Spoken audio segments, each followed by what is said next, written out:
Hi there, my name is Nikki Schuster, and I'm going to be talking about Module 2. So, in Module 2, we talked about the simple view of reading. We also talked about Yoshi's contribution to the simple view.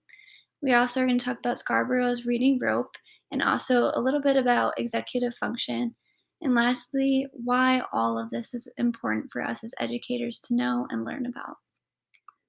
So, what is the simple view of reading? This is what the whole Module 2 is basically centered around.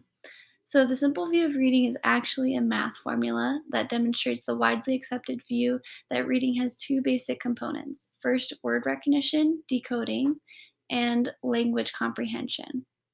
So, if you look here, I included the formula. So, decoding D times language comprehension LC equals reading comprehension RC. So this formula is a product formula. Just note that in your head. It's timesing or multiplying the decoding and the language comprehension skills to combine to a product of reading comprehension. So, what does all this mean for us as educators? So, if we break down the formulas, let's say we have a student that has really great decoding skills and also really great language comprehension skills. They are going to end up having great reading comprehension skills.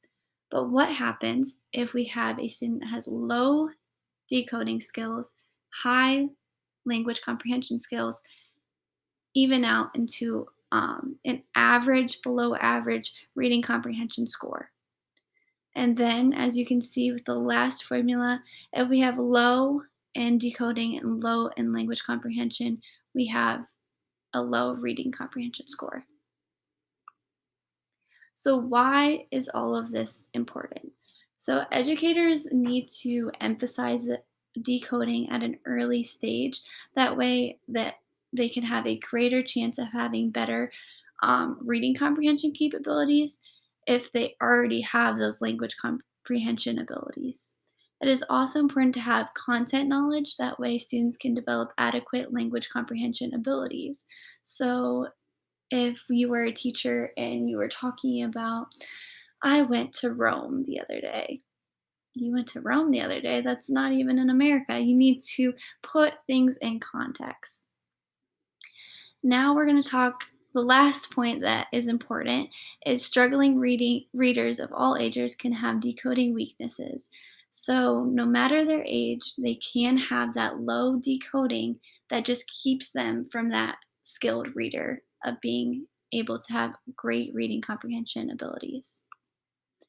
So, now we're going to look at a study done by Art and Joshi, and this had two studies actually. I broke it into two charts. I'm going to move myself up here so you can see them. So basically, both studies had 40 students in the third grade as their participants, and it looked at word attack, listening comprehension, and reading comprehension. But the only difference was that study number two looked also at speed of processing, and if that has anything to do with students becoming skilled readers. So, the end results of this also looked at, is it beneficial to have an additive formula or a product formula? So, the product formula was the simple view of reading formula that we talked about at the beginning. And in the end, um,